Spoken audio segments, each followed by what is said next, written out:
The ego for men is tied to sexual performance in a big way. One of many strategies is the art of like positive reinforcement. You ask any woman, which of these two scenarios is more exciting and arousing? The guy who just takes you randomly like over the kitchen counter when you're not expecting it and he's just really passionate and takes you with complete unpredictability, or the guy who's like, baby, it's 10 o'clock on a Wednesday. Our guest tonight, Stirling Cooper, internationally recognized relationship and sexual performance coach who has helped thousands of men become more confident lovers, former adult film performer turned educator. Stirling now focuses on bridging the gap between what people think they know about intimacy and what actually creates lasting passion. He is the author of The Pleasure Blueprint, where he explores communication, attention, masculine leadership, and psychology behind great sex in long-term relationships. Tonight, we're going to dive into his ideas, challenging conventional wisdom, and asking him the questions most people are too afraid to ask. Please welcome Stirling Cooper. That's one hell of an introduction. You like that? I'm here all week. It's like the most professional intro I've ever received. I'm like, what the hell? Well, welcome to the show. Thanks for having me. I'm glad you drove all the way down here. Yeah. Look, Yeah. Where'd you come from? Okay. Oh, I drove from New New York? York. Yeah, Yeah. people. But when I tell Americans this, they're like, "What the hell are you doing driving?" But I like to drive, especially. Well, across- because like in like Australia, there's not a lot of like area to drive without like dealing with craziness, right? Well, it's You just guys- it's just you got speed like cameras everywhere. emus like running around, like kicking you guys in the ass, Ruse. right? It's mostly ruse. They're like they're like bouncy deer. Yeah. What is the I wanna pleasure get- I wanna blueprint? Get into that. Cool. What is the pleasure blueprint? So it was a guide for women to help them get better sex from the men in their life, and also the kind of key crux of it is to help them try to communicate with men about what they want in the bedroom in a way that doesn't bruise men's egos. Like basically, That's almost like the hard part. And like we're gonna get coaching into that. him, Yeah, we're gonna like get into coaching them into giving them what they want. Well, it's like how to communicate with a guy in a way that is actually effective and not detrimental. Because here's the thing: like if let's say if a guy's doing something wrong, Yeah. in the bedroom, if you say you suck at that, Or if you say I don't like that, Is it right? Is it like mansplaining for women? kind of, he's gonna be like, yeah, actually, yes, and It's- probably gonna throw his whole game off. right? exactly. You're gonna get him in his head. Now he can't perform. Great. Now you just screwed it up. Like it's actually kind of hard. I don't like phrases like the fragile male ego and that kind of shit. I really reject that terminology and I reject that language. But in this specific instance, there is like the ego for men is tied to sexual performance in a big way, right? And if you want to like, Desire of a woman, right? well, for us, it's really important. For us, being desired, and knowing that we can get our woman off specifically is Right. really important. And it's like if we realize, if you tell us that we're not doing something correctly, Right. it has to be done.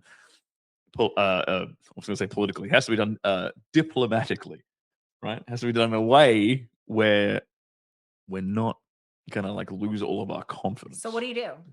Well, one of many strategies is the art of like positive reinforcement. Let's say a guy is doing something and you're not quite into it, right? He's not doing it right. Maybe you don't like the way he's like pulling your hair, spanking you. Don't like the way he's eating your pussy. You don't like the position he's in. He's not doing something great. Rather than say like, especially what a lot of guys will usually do is they'll say something like, "Do you like that?" Which is also a completely fucking useless phrase. Yeah, From it's the almost guy. like wanting to be validated. In the Exactly. It's a validation phrase. Yeah. It's actually for him. Yeah, it's for him. It's actually for him. He wants to hear you say yes. Yes, So exactly. he feels like, oh yeah, I'm doing it good. I'm Precisely. yeah. Well, Glenn, Well, you know, you're a guy. Yeah. There's a lot of women, but here's my caveat to this. Don't you think there's a lot of women who they're not verbal during sex. They're Correct. they're quiet. So that could also mean that he's trying to he wants some verbal. We love it. We love verbal. We love it when you say anything. Yeah, you don't even have to say anything like You don't, substances. you don't even have to say anything Yeah, coherent. exactly. You could be like, the sky is blue, rain falls. So if And a it just, woman is verbal Fine. during sex, then he's not going to need to say, "Hey, do you like this?" Sorry, say that one more time. If a woman is verbal during sex, Yeah. He's like, are you actually? He's not He's even kind of like, are you even into it? he's Is what not he's going kind to of. need to do that. yeah, yeah. right?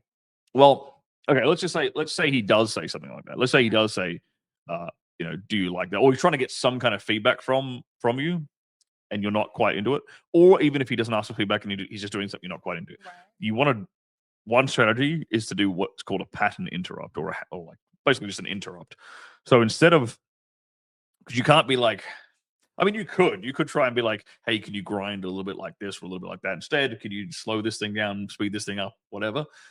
You can try that, and if you want to go and try that, go right ahead.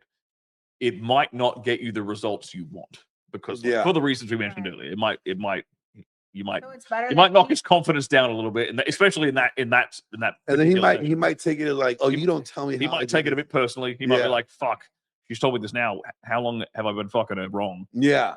Right. These are the thoughts that are going to go over his head. Okay. So instead of this, what we can do is we can do a thing called we can do a pattern interrupt where you can basically.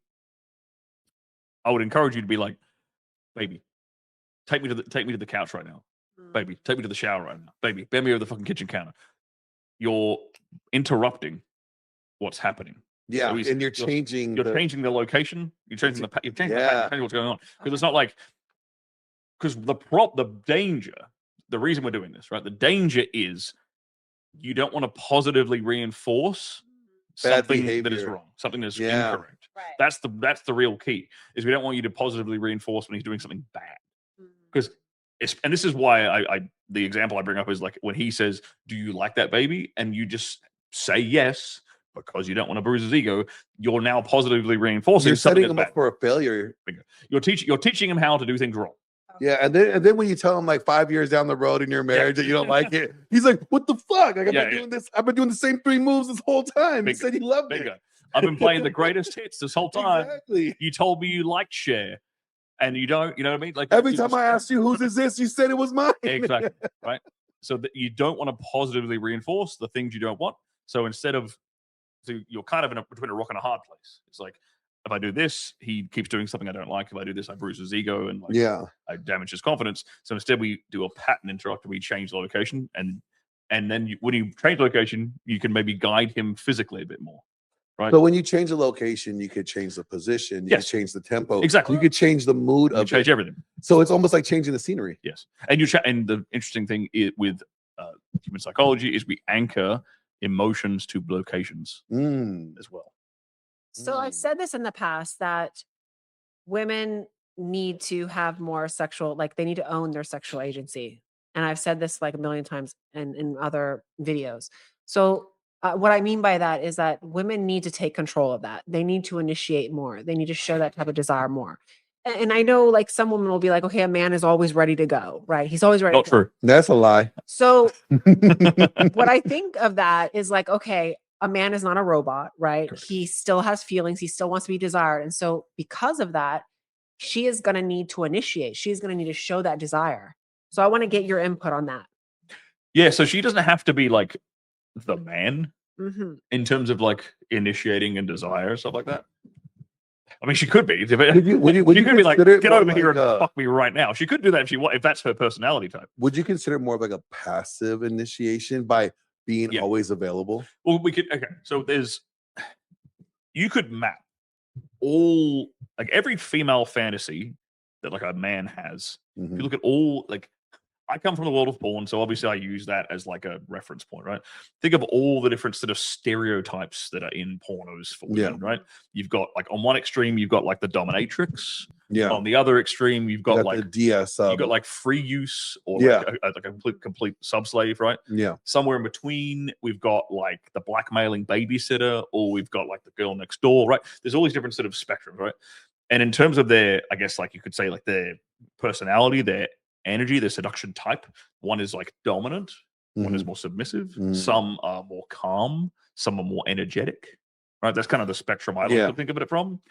So you anywhere on that spectrum, let's say calm to dominant, energetic to calm, submissive to dominant, any combination of those, you can plot basically any female's sexual stereotype.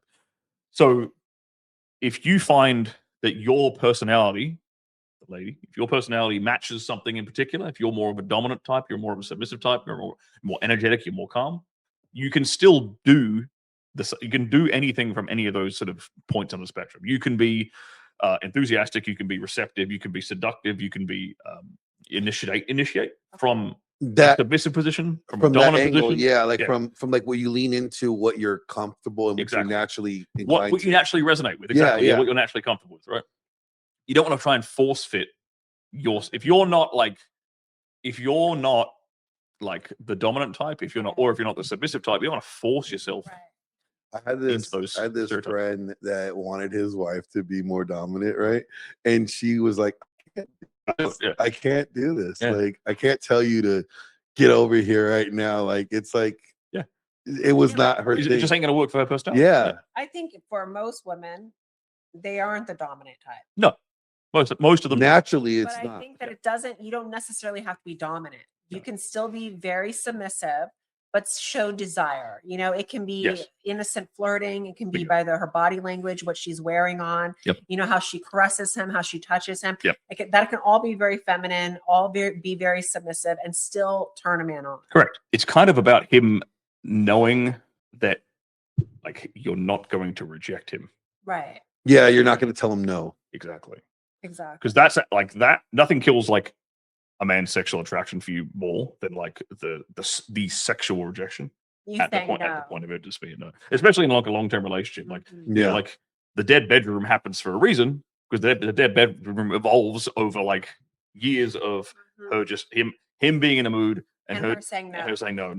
My husband tested me throughout our whole marriage, and he would always be like, out of the blue, you know, he would say, do this out of the blue, like in the weirdest areas, the weirdest, we'd be out, and he'd be like, do this, you know, I'd be like, and if I ever said no, like, he was like, no, you don't say no.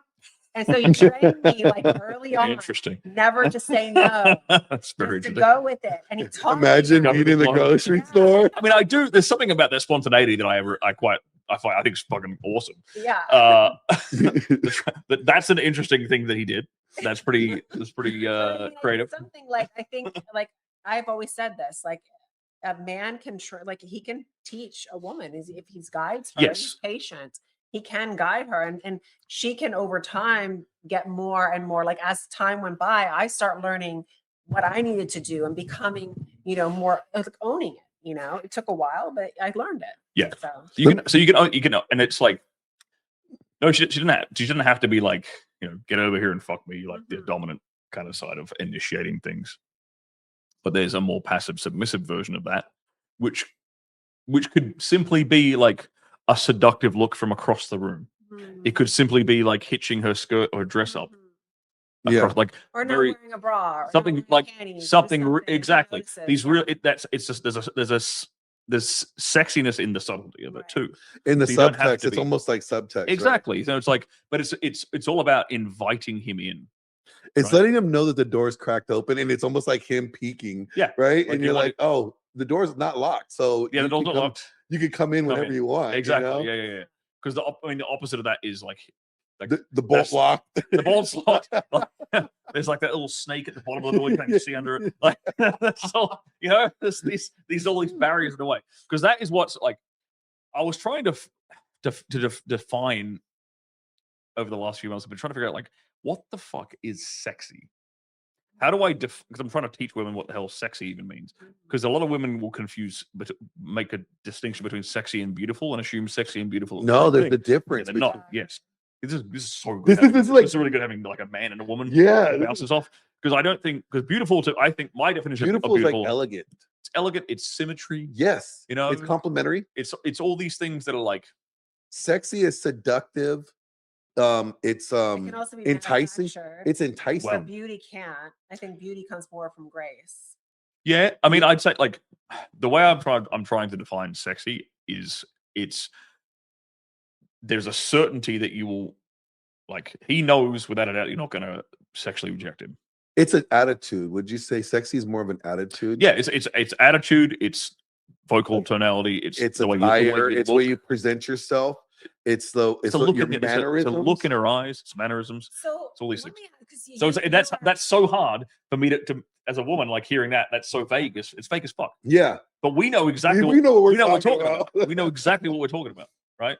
So it's like one of the hardest things for us to describe to her. It's like when a girl wears the red dress and the big hoop earrings. But don't you think that there are some women that just are sensual? Yes. And then some women that have to actually like go through a lot of work. Let's learn it. It's a learnable thing. I think it's a learnable thing. Yeah. And I'll tell you how I know it's a learnable thing. Because when I was shooting pornography, we would get brand new girls on set, and they're it's their first day on first week in the job. They're awkward. They're a bit unsure of themselves. They're not really confident. They don't quite know what they're doing. And then you work with that same girl 6 months, 12 months later. She's got the hang of it. She knows how to project. She knows how to turn it on. She knows how to turn on. She knows how to look sexy, come across sexy. And it's about, I think it's about that inviting him in. Yeah. Is a learnable skill. All right, let me ask you this, since you brought up the adult industry. I was going to try to keep it away since you're tired, and try to bring you back. I always talk about it. It doesn't really work. What did the adult industry teach you that porn gets wrong? Well, if you can see the penis, they're probably not enjoying themselves. Really? Yeah. So okay, let me explain that. So in porn, we're having sex for the camera. Yeah. We're not necessarily having sex for the pleasure of each other right then and there. So and a lot of the job is to open. We call it opening up. So you're turning your hips, you're turning your things, you're creating space so that the lights can get in and illuminate things for the camera.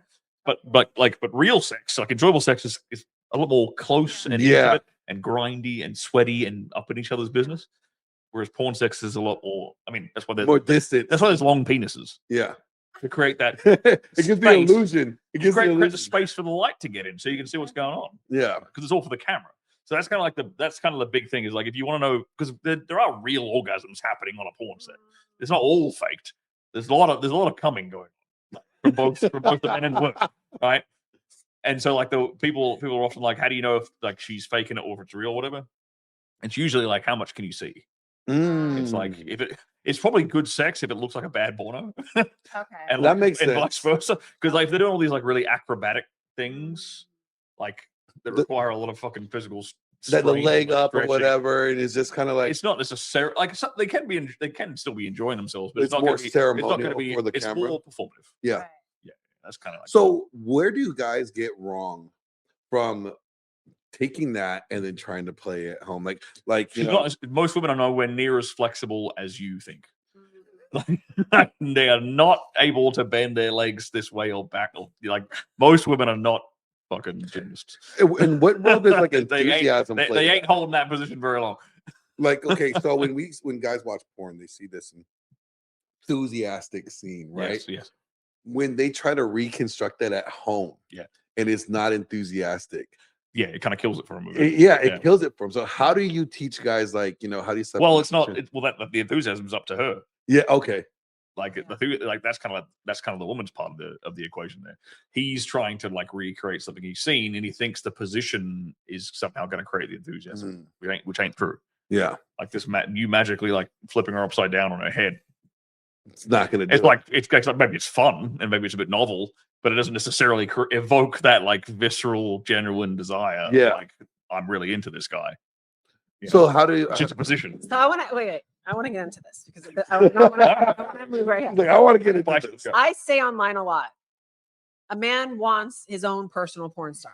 I say that, and I get a lot of freaking heat. Okay, because people automatically take it and they see it like a performance. Oh, nobody you want your wife to just perform for you. You don't actually want her to enjoy it. They take it wrong. I think some of them take it as you want to degrade your wife as well. True. I don't take it that way. Because they look at porn as degrading. Yes. And then if you want your own porn star, you want to degrade the woman that you say you love. Yes, that's correct. how they take it. I think I would agree with that. Yeah. But I think, and you've said this in your past, podcasts, that enthusiasm is the best thing that you can put on a woman. Yeah. The best thing she can wear is enthusiasm. Yeah. And I think that's really what it's about. It's about being enthusiastic during the act. If she's into it, so then you talk about stackable sensations. Yeah. Let's get into that. Sensations. Yeah. There's nothing more. It's not just the act. It's not just one thing. Yeah, exactly. Because we've got two hands, right? We've got our lady bits and our boy bits, right? But we've also got these bad boys. You got a pair of lips. You got facial expressions. You've got vocality, so when we're stacking all these different sensations, how many sensations does the human body have? We have sight, sound, touch. You have smell. Probably wouldn't want to play with a precaution. Smell. But the other ones are fine. Well, unless you're using tactical stuff. Unless you use tactical soap, from Grande Soap Okay, Company. fine. They have infused pheromones in their soap. Cool. But the primary ones are going to be touch Yeah. and sound, right? And what other things can you make them feel? What other erogenous zones can you touch and play with and stimulate during? Because you can. Everyone knows. Everyone just thinks of sex as just penetration, but there's a whole bunch of other things you can do. You can. Well, I say facial expressions. You can't give a girl an orgasm until you fuck her in the mind. If you ain't fucking her in the mind, you're not fucking her body right. It's all in the head. It's all in the head. Yeah, like it's mostly in the head. So like you have to start there before, even if the physical even gets down, right? But in terms of what women for what women can do. Oh, for what women can do to men, yeah, how they can be better in bed, how they can turn their partner on more. It's like vocality, facial vocalizing enthusiasm, expressing enthusiasm for like what. And I know a lot of women get self-conscious about their O face and what they look like in the bedroom when they're actually enjoying themselves. Yeah, guarantee you. He does not care, and he loves it. He loves it. He loves the fact that you're being expressive. Mm-hmm. It doesn't matter what you might think you have the dumbest O face on earth.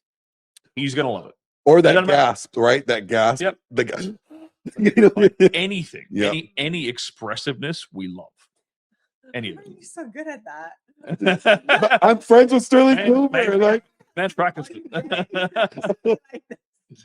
Hey, no, when a girl gasps, when okay, come on, when you're going inside and she gasps for the first time, yeah, it's like, oh my god, like it's just like it's the best thing in the world. Just the gasp is like ego boost, like it's like bigger than you thought, right? So what other things can women do? So we talk about we're obviously hammering home the idea of being expressive, and then dirty talk is obviously one of the things. Okay, but you don't have to be like this expert fucking marksman level dirty talk. Where do women go to learn that? Exactly. So the problem is everyone borrows shit from porn. Right. And porn stars are just borrowing shit from other porn stars. We're not that creative with it, unfortunately. And especially because we've got a script to stick to, and we've got a character to play. So we can't really get into it. And oftentimes, as the guy's talking too much, the director tells him to shut up. That actually happens. He's like, "Shut the fuck up! We just want to hear the woman, right?" Because it's not about him pleasing her. It's about pleasing the camera. Right. How much of it so when a couple is into it, the guy leading her.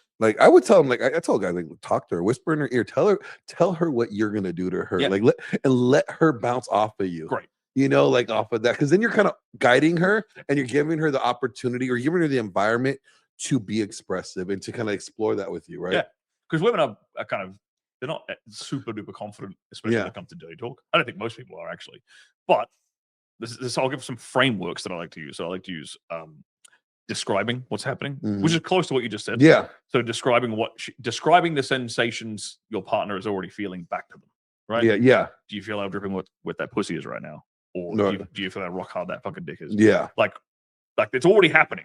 You don't have to think about. Okay. Because people think dirty talk. Narrating, yeah. Yeah, you're just narrating. Okay, that's another way of saying it. You're kind of narrating what's already. But don't do it in a Morgan Freeman voice. Yeah. I could smell you. And this is when things went wrong. So we've got describing what's going on. We've got commands. Mm-hmm. So leading. Yeah. That's kind of like leading a woman. Yep. I want you to bend over, do this, grab that, come here. Okay. Yeah. Put your mouth on this. Commanding her, basically just telling her what to do. Yeah. She could do the same thing to him. And it can be done from any of those aspects of the personality we talked about before. It can be done submissively, can be done dominantly, however you want to do it. We've said describing sensations, we've said commands. You can go if they're really into it, you can go into the degrading, humiliating kind of dirty talk. That's what most people think. Yeah. I like the sensation. But you don't have to. So I would blindfold them and be like, tell me what you're experiencing. Right. Because then now they're having to articulate the physical experience. TMI. TMI. I'm just saying. You invited me. What do you expect was going to happen? You just said something really, really good, which is getting her to say it back to you. Because here's the big secret to dirty talk. Dirty talk is hypnosis. Yeah. And it's self-hypnosis. It's self-hypnosis. So this is something that nobody touches on, and it's something you're turning yourself on when you're talking dirty. Bingo. You're turning yourself on. You're turning yourself on. Because I've said this in the past, you can train a woman, like you can literally train her to like something that she never liked before by telling her things during sex. Yes. Bingo. Because it like after a while she'll begin to like it. You allow her to enjoy. I think a better way of phrasing that is you allow her to enjoy it. Yeah. Because they Rather don't than like like that. sounds They kind don't- they don't like kind of that sounds word. non-consensual. Yeah, It's like- exactly. you will like this. You're gonna like this. You know? But what you're doing is you're opening up her like to different sensations and ways of Exactly. exploring sex and enjoying it, which is fantastic. We're giving her new experiences. Everyone loves that. All right, let me get you the hard question. How do you correct a man without bruising his confidence or his We ego? touched on that. We touched a little bit on that. I think. But like- I think what the best way to do it is to positively reinforce things when he does do it correctly. So let's Okay. say, so you know, Is it almost like a bullshit sandwich? Like you tell him something good in the Bullshit front, sandwich. and then you give him the correction, and then you give him you the don't have to do the bullshit sandwich. You don't have to do the bread. okay. You could just do the meat in the middle. You could just do the correction. Okay. Oh, not even correction. It's positive reinforcement. Yeah, the positive reinforcement. Positive reinforcement. The problem with this, like this way of doing it, is you kind of have to wait for him. She has to wait for him to do something correct, Damn, that might suck for some. which might guys. suck, right? If he's not doing Yeah. anything correct. If you're not doing anything correct, send him to stirlingcooper.com. Send him to my YouTube. Sign up now. Send him to my YouTube channel. But if he does do something correctly, you want to because guys fall into this habit of they'll play the best hits. They'll do the same things again and again and again because you've given him some feedback Yeah. during sex to indicate to him that you liked it, whether that was true or not. So he's going to do it anyway. So you might as well just positively reinforce the fuck out of the things that are really good for you. Be like, fuck yes, baby, keep doing that. Whatever the fuck, like make intense eye contact, whisper some shit in his ear, fucking grab his ass, do whatever the hell he likes. Positively reinforce the hell of the thing that he's doing correctly, so you get more of it. Is that part of the blueprint, the pleasure blueprint? We talk about that in there. Yeah. Okay. Yeah, all these questions are from the pleasure blueprint.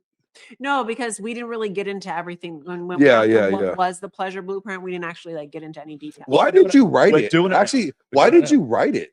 Because for the last 2 years, I've had a lot of women DM me and say, my husband or my boyfriend has followed your YouTube. I'm having the best sex of my life now. What can I do to please him? Oh, so was their way of saying like, hey, how can I reciprocate this? Basically, yes. That is There's awesome. a lot of women out there who are like, I'm getting dick down great now. How do I make this just as good for him? Mm. And that's to me, I was like, holy, That's awesome. I was actually really surprised to hear that. And I was like, this is fucking great. Yeah. But I just kept seeing that message, but like the verbatim, that Yeah. message for like 2 years. And I'm like, okay, well, I'm a slow learner, but eventually I was like, you know what? Maybe we should like No, but Yeah, we that's should- awesome. make So would something for you- women to guide them in the right direction. Would you say it's a way that you're teaching women how to make their man feel desired, teaching wives how to make your husband feel desired during sex? It's that. It's because teaching him how to please you properly and learning how to like communicate with him in the bedroom does that. Yeah, Like it does all that. yeah. So it's like almost like you're helping her like increase that level of desire for him that she already has. Yeah. That's It's great. awesome. It's great. And that's actually encouraging that there are women that want to please their man. Yeah. And they're reaching out and they're taking the initiative. Right? Well, because I think most sex advice out there for women is trash. It is. If I'm being honest, Let's honest get to into God, it. Let's most get of into this, that. no, What's the top like 5 things you've heard? Oh, I was gonna say that's gonna be what's rank your worst dating advice okay, or sex well, I'm advice. going to give you the worst sex advice I hear, which is like get a fucking vibrator. Mm. Yeah, desensitize yourself. That's great. Yeah, right? exactly. Like put a jackhammer on your clitoris. Now, like, hold on. Like, no, seriously. Like one of the first bits of advice I will give women is like throw out anything that is like vibrating. Ah. Mm. Use an anatomically correct dildo. That is Okay. fine. That is good because the problem is there's a lot of women out there who haven't had an orgasm from penetration, right? They rely heavily on the clitoral stimulation, Exactly. right? Yeah. Well, you're never going to get an orgasm from penetration if you're just relying on vibrating toys Yeah. because all you're doing is stimulating your clitoris, but you're also desensitizing it, and you're not learning. Like women need to teach themselves. Right. If like think of it this way, if you can't get yourself off, exactly. he He's not ain't gonna gonna do have it. a fucking chance. Yeah. So you need to be able to like make yourself orgasm from penetration, i.e., with a dildo, and a way to we get an anatomically correct looking dildo Not like a tentacle. We don't get a tentacle. Exactly. We get one that looks like a penis. Yeah. First of all, it doesn't vibrate because I don't know any man's penis that vibrates. No. Never met. I mean, look, I've only been on like 300 porn sets. I mean, you probably know a thing or two. You know, Like, I probably would have heard it.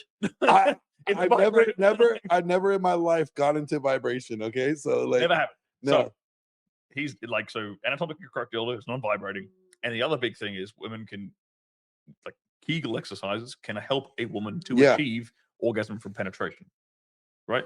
So I mean, any woman who's had a kid knows what Kegel exercises Yep. are.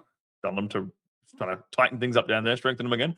But Dr. Kegel himself, when he was teaching this shit, found that women who do Kegels orgasm from penetration more easily because it's a mind muscle thing. Right. If you've never used, yeah, it's a because all muscle the- memory, right? all the same Well, muscles. Also, women are, I think, more mental than any. Like, Yeah.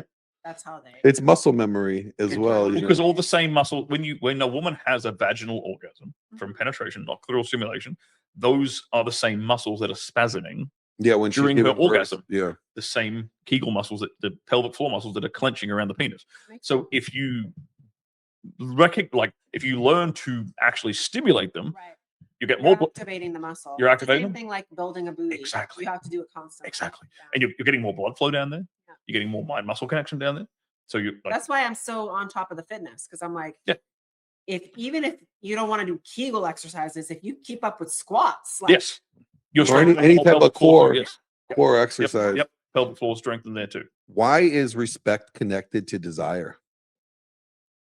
For men especially, I think respect is one of like the cool things that makes men fall in love with a woman, because respect has an impact on like his social status, Yeah, especially like not just respect like in the house, like but privately, like outside, like outside the how household, view, yeah, peers view around other people, how like showing respect to him improves his social status Mhm. amongst everybody around him. So it's just like, and the vice versa is true. Yeah, Disrespecting him around his friends and work colleagues and family and stuff lowers his social status in his yeah, because if your community. woman disrespects you and Yeah. she doesn't care, why, and you're gonna tolerate that, Yeah. why would anybody else treat you better? Exactly. right.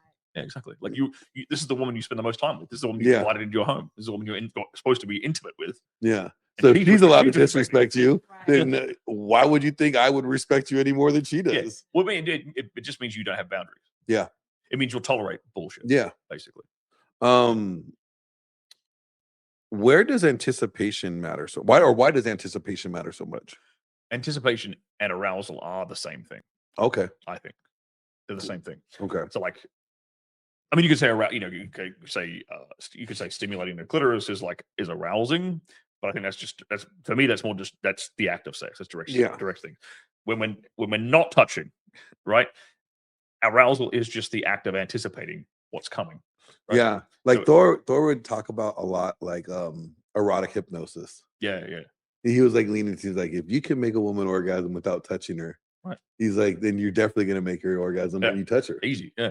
The rest like, you didn't have to do much. Well, the thing is, the first orgasm is the hardest. Does that work for women with men as well? Can a woman do it to a man? Yeah. You know what? I've never met anyone who's tried. I've never experienced it in my life.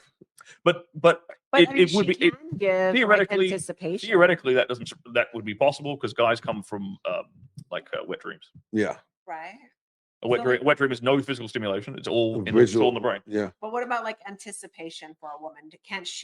How do you, as a intimacy coach, help women understand that kind of like leading up to that, the teasing, all of that does help, right? Yeah.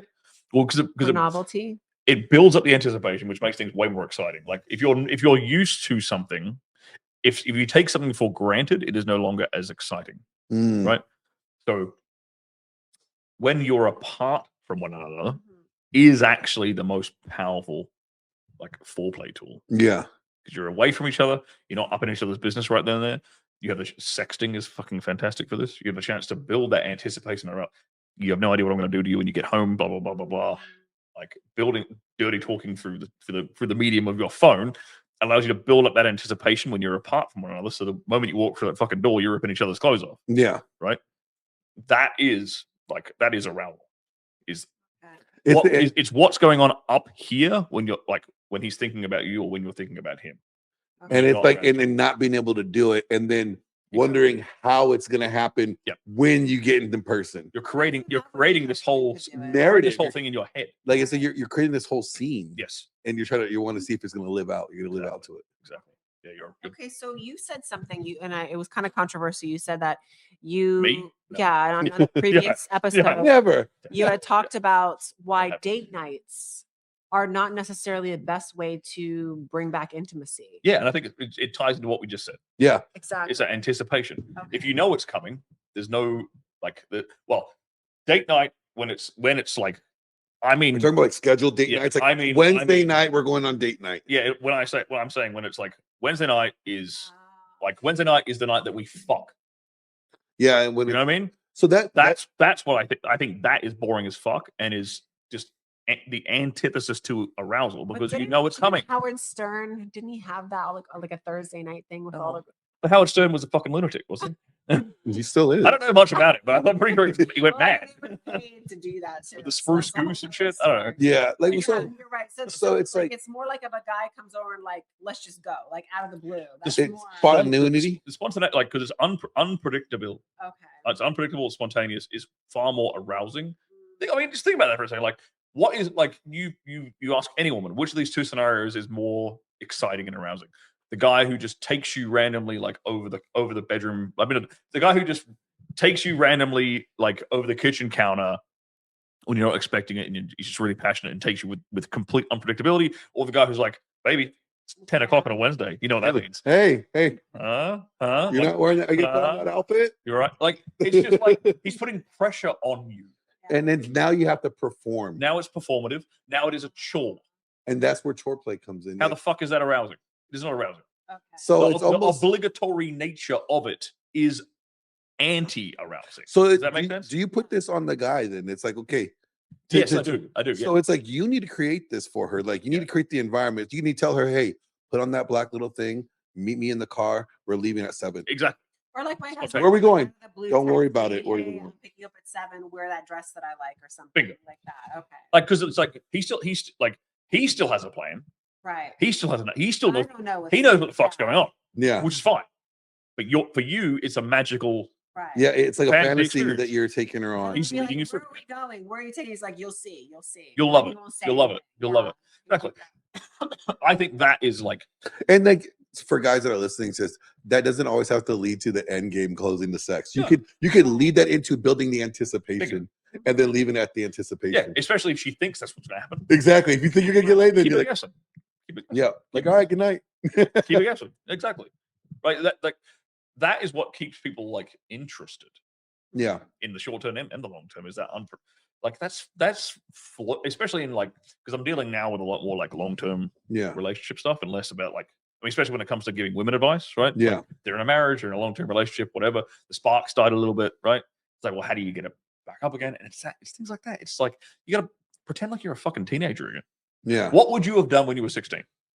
What would, as a guy, it's like, Oh, I can tell you. fuck like, her anywhere. Like, anywhere. any 5 The minute, library. any 5-minute gap when there's no one around. Exactly. That's an opportunity for sex. Like, The closet, at work. you know, and as a girl, it's like what was exciting about that period of your life? It's probably because the same things happening. Yeah. The same thoughts are going on. It's like, you know, You didn't know. That's why I think You didn't know. couples in the beginning do so much better because you Yeah. never know if they're going to come back tomorrow. It's the you honeymoon take phase. Every Yeah. advantage, to but the thing is that like what I'm saying is that can be deliberately, consciously re-injected back. Yeah. Like ironically, the spontaneity and mystery can deliberately be re-injected into the. It just has to be intentionally done. intentionally done. Yes, exactly. Like somebody has to take the initiative to do it. Exactly. And would you say that's on the guy? I tell guys to do it. Yeah. But if a woman's asking for advice too, she can do the same thing. Doesn't Would- have to be on the guy. Now, would you say But there's a I think fine line? it's better if the guy does it. Yeah, like would you say it's a fine line if a woman does it, because then it's almost like the guy's like, oh wait a minute, she's like emasculating me. Is there a line of worry about? I wouldn't necessarily it's emasculating, but women have to look out for. Because we said this at the very beginning, men are not robots. Yeah, They're not like women will make the false assumption that men are like ready to go 24/7 all the time. it's not true. Ain't the case. Like he We has have- to be aroused and get into like. We have feelings On a too. very hot wife. Every Is woman, that- every woman, like every hot woman out there, there's a guy who is like, Yeah, fuck. actually. This is what I say. A woman, if your attitude is bad, I don't care how hot you are. You have just Oh like, yeah, bad attitude means no bone. no, yeah, no boner. Like it's not gonna happen. Yeah. It's like I just like peace over your pussy. You know, like It's if you make sex feel like a chore yep, to him, that ain't good. yep. That ain't good. Now that's probably like my lobster's too buttery. Like, but this scenario does happen. Don't Yeah. you think that that's why like the women who do the IVFs thing that like they turn it into a chore and the guys are like, like, come on, I'm ovulating, like this kind of stuff you see on shows, and I'm like, Yeah. wow, how boring is that? How it's antithetical to arousal. It's antithetical. It's not, that's not sexy. No, it's not. Like because it's too clinical. Exactly. Yeah. So what other bad advice do you hear online about sex that you're like, oh no? So we talked about date night. We talked about like Yeah. like relying heavily on like sex toys in general. Mhm. I think this idea of like going over a consent checklist that's something that definitely came out of the porn industry. But you see it a lot more now in like regular people speak, is like this idea of like consent is sexy and obviously you need consent. But you could do But it in a way. You can do it in a way that is fun. Like like if you know your partner, Yeah. then you know what they like. Yeah. And you know what they don't like. So Exactly. it's like you don't have to sit down and and I'm not saying that people are sitting down with a fucking checklist and going over like this, and this, right? But the idea of like asking your partner, especially from the guy, like the guy to the woman, Yeah, then it's a total turn asking off her for permission. for permission. Like, what do you like? What do you want? Like, what do you want me to do? Blah blah blah blah. You're giving what he's doing there is he's telling you you're in the driver's seat. What do I do? Like I don't have a clue how to get you off. That's what he's telling you.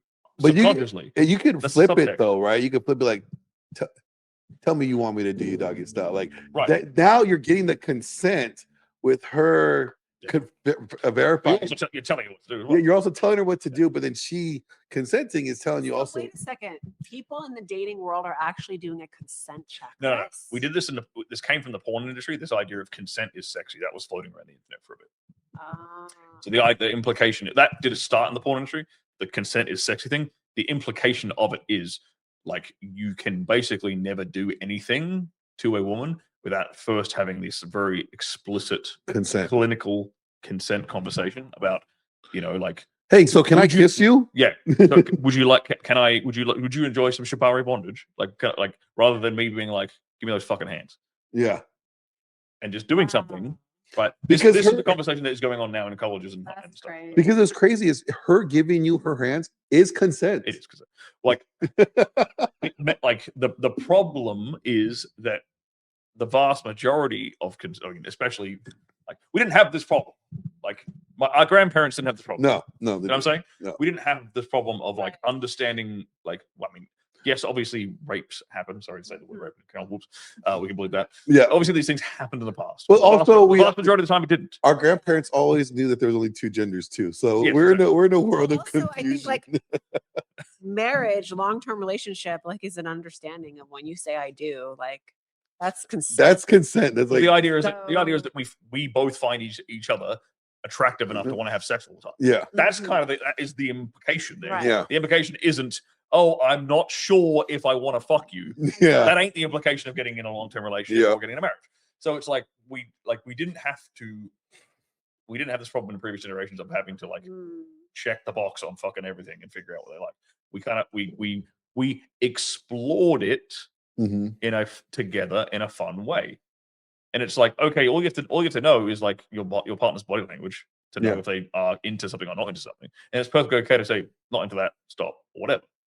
Doesn't mean, but it's kind of a catch-22, especially the whole Me Too movement kind of started this whole thing because like young guys are terrible. There was a period of time when young men were fucking terrified of putting a foot wrong. And it's like, well, congratulations, ladies, that has shot you in the foot because now you don't get good sex. Now they're wondering why are guys approaching me anymore? Bingo. You know, it's the problem was created by the Me Too, and then also that only reinforced men having a hard time dealing with rejection. Have you noticed that too? Yeah. Because when we were growing up, we got rejected all the time. It was fun. It didn't matter. Like, You know, it it's wasn't like that big a deal. it's like we it's like we It was a game. It was like Exactly, you yeah. guys used to make bets out of it and stuff. It was Yeah, like, yeah. Yeah. We used to do games where we deliberately try to get rejected yeah. because that made it fun and that made the whole process enjoyable, Yeah. right? You have to flip it. Yeah, try to turn her off. Exactly. That's the stupidest thing you can fucking say. But that's now we've taken away like kind of the fun part of flirting and exploring each other Yeah. by saying we have to have this explicit fucking. it's almost like a contract or whatever. Yeah, it makes it It's so clinical. It weird, makes it yeah. contractual. It's not human. Yeah. It's just not how humans interact, Yeah. which is the problem. Let me ask you this. So I have a huge audience that are like Christian community, right? How do you coach sex? Because this is one thing I say the church has done horrible. They dropped the ball when it comes to sex. Yeah, well, I think they, at least my impression of it. Obviously, I'm not Christian. I wasn't really Christian. My impression of it is that they were raised. The shame around the shame around premarital sex got conflated with the shame around sex in general. I think that's a fair observation. Again, you tell me if I'm wrong. I don't. Oh yeah, I don't it's come from a huge, Christian background. huge shame culture. Yeah. But the thing is, like, It's done, in my opinion, it's done more damage for women, especially in marriage, because the shame around it caused them to kind of like look at it all like, ooh, ew, you know, it's caused sexless marriages. Yeah, and it's like, well, I have plenty of people come to me who are in long-term relationships. They're Christian, they're married. And it's like it doesn't, like, all of the things that I'm talking about, all the kinky, sexy advice that I talk about. Yeah, people who are single apply it, but it doesn't mean that you can't apply it in a loving, long-term, You should apply committed marriage. Have like you're together forever. Have fun with it, for God's sake. Yep. Like, that's God put you on this earth to procreate. Yeah. Have fun doing it. Have fun on a project. You can not wear a condom. You can not have birth control. You can only have sex for the purposes of having kids. You can have fucking fun doing it. It says enjoy the breasts of your wife. Like, enjoy those breastises. Enjoy it. You know, There's nothing. My kind of point is like you shouldn't feel any kind of inherent shame about the act of sex with a committed. Do you think like where they actually deal with it is like there's so much shame around sex outside of marriage, so they've actually bring that shame inside of marriage. Yeah, and I think that's you're throwing the baby out with the bathwater. So to speak there. Yeah, there's no point in that. It's not going to help. That doesn't help anyone. And lo and behold, we see a lot of dead bedrooms. Yeah, you know. So we need to sort that shit out. If every couple changed one thing tomorrow, what should it be? Jesus. Well, I'm gonna say something interesting here. If we're talking to couples in a long-term relationship, marriage, long-term, cool. LTRs, they should actually pray together, because divorce rate for couples who pray together is astronomically low. It's like somewhere less than 10%. And this is, you guys, this is coming from somebody that doesn't have a religious background. He's saying, "Yeah, pray together." Well, because I just looked at the stats. I'm like, well, that obviously works. Yeah, so do that thing. Yeah, but okay, like if you're not religious, don't you think that has a lot to do with the fact that these type of couples believe in a God and they believe that it's a vow, and that is probably a large percentage of it, right? However, what is prayer? Generally, my interpretation, prayer is being grateful for things, being appreciative, showing appreciation. Thank you, God, for what we have. Thank you for the food on our table. Thank you for my loving husband or my loving wife. Thank you for our children. Thank you for the house above our heads. Humility, right? It's okay, maybe a bit of it is like asking for help in future endeavors, but I think a large chunk of prayer is probably appreciation and gratitude. Right. So why don't you just do that same practice? If you are non-religious, you can still do the same thing. You can sit down daily and be like, over a dinner table, what's one thing we're grateful for? What's something we're appreciative for from each other today? And you can express it verbally to each other. So you're not taking each other for granted. You're actually expressing appreciation for each other. It's almost like you're saying, like, you're reinforcing the commitment in doing so. You're reinforcing why you're together. I think a lot of reason why relationships go wrong today is because of pride, not being able to like admit where you need to improve. I think as a couple, like as a wife, myself, I'm constantly saying, where can I improve? So if you're constantly asking yourself that, you're going to improve in the bedroom. Yeah. You're going to improve in all areas, because you're not going to think that you know it all, and you're going to relinquish that pride, I think one of the biggest things that guys complain about is not feeling appreciated. Mhm. And women complain about it too, especially in long-term relationship Mhm. contexts. Yeah. Like, he doesn't appreciate me, he takes me for granted. Yeah. These kind of phrases are thrown out a lot. But it's just that little thing of being appreciating them for because if you're doing this as a daily practice, you're going to run out of the big things pretty But quick. then you can So it's the little acknowledge the things. little things. You'll like, actually you're forcing yourself to notice all of the little things. and then you may catch yourself through the day, like I really appreciate you doing that. Like, it's like, hey, you know what? Like, thank you for grabbing my keys. I was Yeah. just like, you know, I appreciate you looking after me and grabbing my keys. Like, it's something so small, and it's like, okay, and you're kind of like establishing that thing to look for things that you appreciate that she does or she does, and then you're like seeking it out so that when you are giving that appreciation time, like, hey, you know, you did that thing I want, and you're not doing it when you're just saying during your prayer time or whatever. You can stop in the middle of the day and appreciate it, and appreciate them then, and then that just kind of adds to the whole thing. Because your thoughts, right? They're a lot more habitual than we give them credit for. Mhm. Like, so your way of thinking and interpreting the world is a result of the thought habits, the thought patterns that you have, right? Beliefs. Well, it's like what you do consistently, or what you think consistently. So if you decide to make the habit of I'm going to daily think about something to appreciate about my partner, you're just training that. Because if you don't do that, if you're not doing that consciously, most people tend to default to more negative thinking. Yeah, But naturally, we will tend to think because if we're things not to play hearing a about. positive reinforcement, we're thinking I must not be doing something right.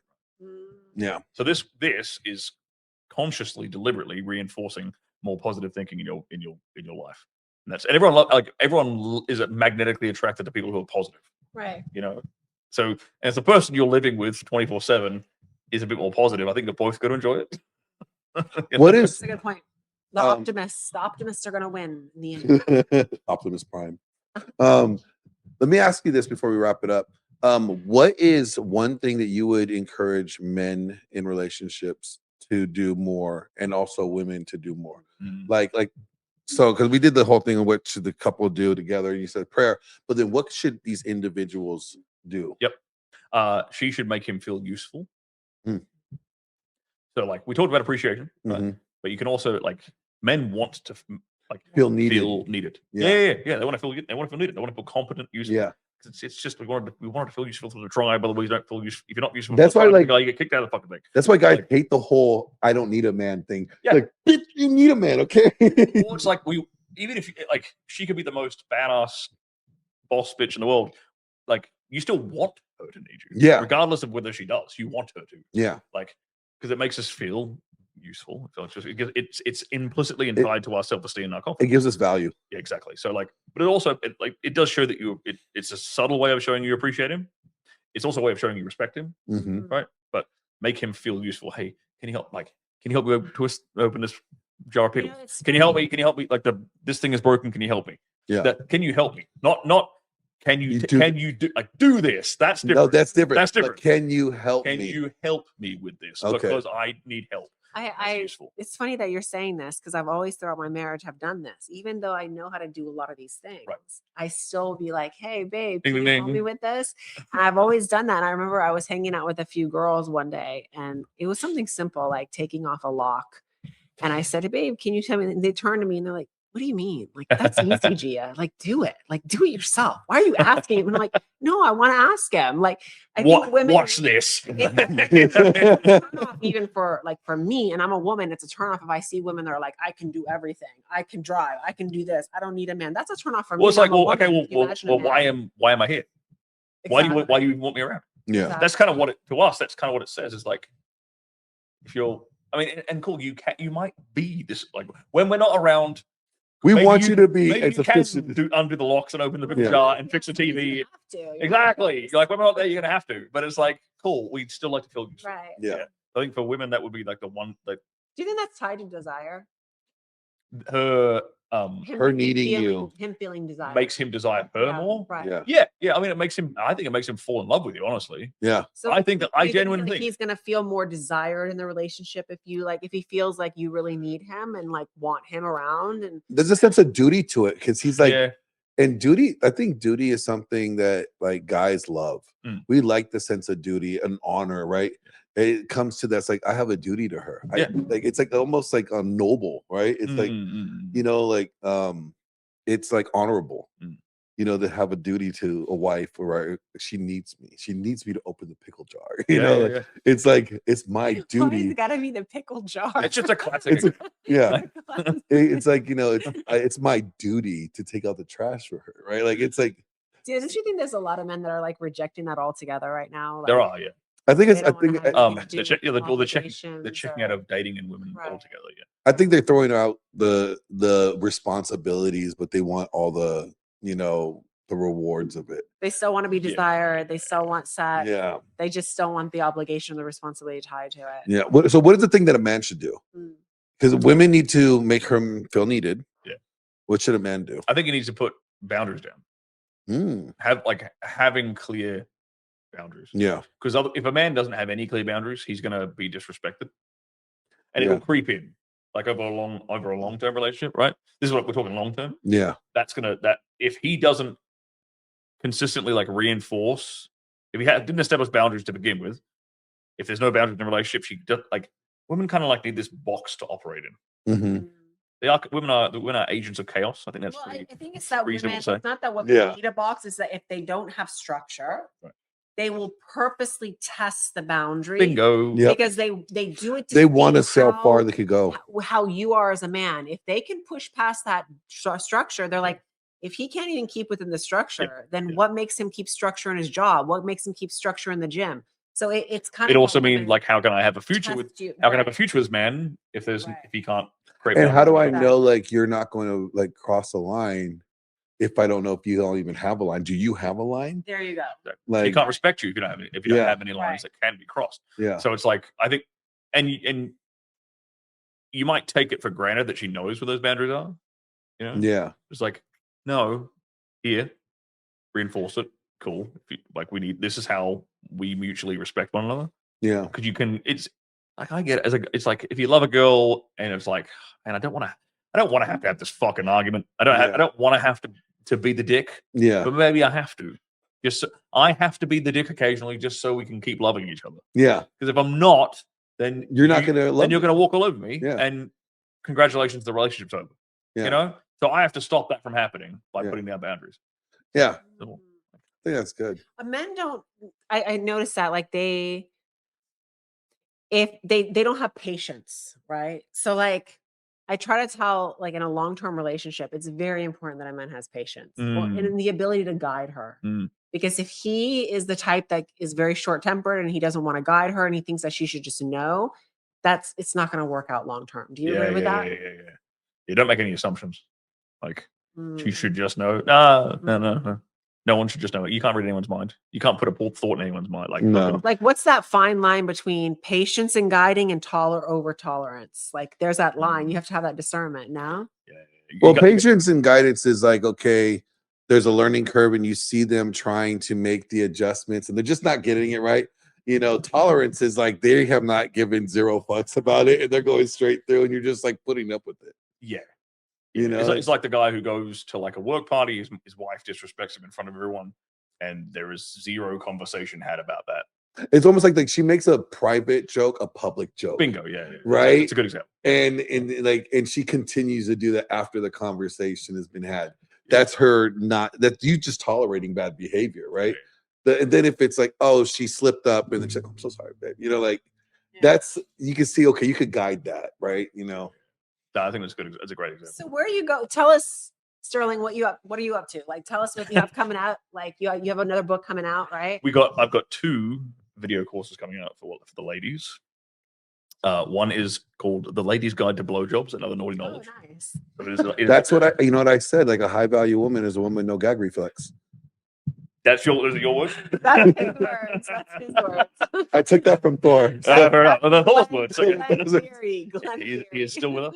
So we've got the Ladies' Guide to Blowjobs and Other Naughty Knowledge. That's basically like a how to be good at blowjobs and how to be good at sex for women. I'm not a woman, but I have had a lot of women So you sucking my dick. So you can basically tell what you like as a man, and so they can. what I do is I give women a bunch of different things to do, a bunch of things, a spectrum of things to try, Okay. so that they can, because every guy's going to respond a little bit differently. Yeah. Right. So that what I tried not to build that such that it's like, here's what Stirling Cooper likes. Yeah. Okay. It's like, here's a bunch of different shit Okay. that I know will be received quite well Yeah. by the vast majority of men. Yeah. So your job is to go out and try, because it's like the act of trying new things is fun in and of itself. Yeah. The fact that you're just gonna try some new stuff with him, he's gonna enjoy no matter what. Yeah. But Even if you do a horrible job, he's gonna love the fact that you're taking trying. exactly. Yes. But in the act of trying, you'll figure out what are his favorite things. So we've got this guide on that. And the other thing I've got coming out is the wifey formula decoded, where I'm doing my part to try and get women out of the situationship trap. Oh, and into wifey status. Into wifey status. So you know what's Touch on funny? that just a little bit. The last project Thor had, like, I still haven't finished it, is the elegant feminine presence. Right. So I'm working on that book still. And it's basically, I made this quiz, like based off of all the characteristics and traits that Thor has written down. Right. And I had women take it. I think you taken it. And it's like it scored like out of 125, 125 points. Oh yeah, all the little things that. Yeah. Okay. It wasn't really it was just more of like a guideline. It was a questionnaire, like, hey, do you like this? Do you do this? Yeah. Right. And like if they score like 100 or above, wifey material, put a ring on it, right? Yeah. The next branch is like, got some improvements. 70 and below, it's like you're blue-haired feminist, stay away. Yeah, well, so the idea is like trying to guide women on like what men see as red flags and green flags. Yeah. Because there can be a lot of confusion as to why men see certain things as red flags. And if I'm going to sum it up, it's kind of like, it's usually down to two things. Like a red flag for a guy, or what a guy perceives from a woman, is usually comes down to either the certainty of paternity is going to be in question. So like these behaviors and things, it might indicate, like generally, that you might cheat on the guy. Yeah. Right? And the second one is you're going to bring problems into his life. Yeah. Like what, and the magnitude of those problems and the frequency of those problems. Yeah. So it's like when men talk about red flags, like red flags and green flags are just two ends of the spectrum. So it's like, is she argumentative or is she agreeable? Like that's two opposite ends they're sort of opposites, right? So it's sort of like, I'm trying to help women understand like why men see these certain things as red flags and what the opposite of them are, like the green flag end of the spectrum. And it's like, cool. You want to try and like cultivate and present as much of this end of the spectrum as you possibly can. That's going to help you get into that wifey bucket and it's like not end up in that situationship bucket. Like get out of the play thing and become the main thing. Exactly. Yeah, because for the listeners listening, a situationship is basically he's fucking you, but he's not going to do anything past You're not worth investment. And it usually comes down to, because men are very great at compartmentalizing, and they're like, okay, you're not behaving a certain way, so I'll use you for this, but then the rest, forget it. Yeah. And do you think, in a way, guys kind of like set up the failure for situationships because like they benefit, but they're like, oh, you're not wifey material, but you're useful here. Yeah, look, a guy will keep you around as long as you keep fucking him. Yeah. There's a lot of like really, there's a lot of really harsh truths. Yeah. In this thing I put together. So hopefully, women don't hate men after like understanding or learning about more of the dark side of male nature. But it's gonna. So is this like the red pill for women? I wouldn't say it's a red pill, but it's because like all the guys are mad about female nature, it makes so them see themselves in the mirror. It makes them face themselves. Well, maybe we'll make them angry about male nature.